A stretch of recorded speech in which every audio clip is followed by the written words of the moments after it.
Europoje vis dažniau bandoma sunaikinti nacionalinės valstybės, kas kelia grėsmę jų ateities suverenitetui. Briuselio biurokratai siekia centralizacijos visose piliečių gyvenimo srityse, o tai yra neleistina pagal sutartis. Bandoma uzurpuoti valstybių narių kompetencijas net ir tokiuose svarbiuose dalykuose kaip švietimas, nuo kurio priklauso mūsų vaikų auklėjimas ir ateitis. Primetama liberali gender pasaulėžiūra, kuri griauna tradicinį, šeimininį ir krikščionišką vertybių pasaulį, kuris jau 2000 metų buvo Europos siela. Apie tai Europos parlamento debatuose apie Europos ateitį kalbėjo mūsų europarlamentaras iš Lietuvos Valdemar Tomaševski.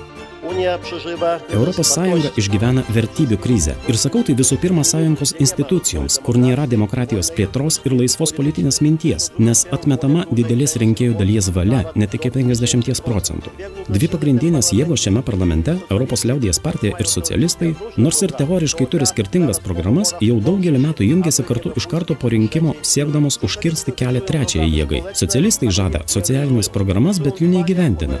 Žada rūpintis vargingiausiais žmonėmis, tačiau palaiko prekybą CO2 emisijomis, dėl ko kyla kainos ir skursta žmonės. Europos liaudies partija tuo tarpu tvirtina, kad jiems rūpi krikščioniškos vertybės, bet negina gyvybės nuo pradėjimo iki natūralios mirties, nesaugos santuokos suprantamos kaip vyro ir moters sąjunga ir dažnai palaiko gender ideologiją, kas neturi nieko bendro su tikrais krikščionimis demokratais. Be to, abi jėgos primeta ES federacijos kūrimą, naikinančią tėvynę Europą, kurią sumanė jos įkūrėjai, Šumanas ir kiti. Tokia sistema yra palanki politiniai korupcijai, kurią stebime parlamente ir apie ką kalbėjome viršūnių susitikimuose Varšuvoje ir Madride. Taip pat kalbėjome apie poreikį plėtoti savo sunkiąją ir gynybos pramonę. Todėl vardant tikro Europos solidarumo reikia trečios arba ketvirtos jėgos, kuri sugebėtų išgydyti Europą, atkurti jos tikrąjį veidą, paremtą jos šaknimis. Būtent Europos konservatorių ir reformuotojų frakcija yra ta jėga, kuri tai pastebi ir nori tai pakeisti. Europai ir sąjungai reikia daugiau demokratijos ir laisvės pagristos krikščioniškomis vertybėmis, tradicinės šeimos bei laisvos valios, nes tai yra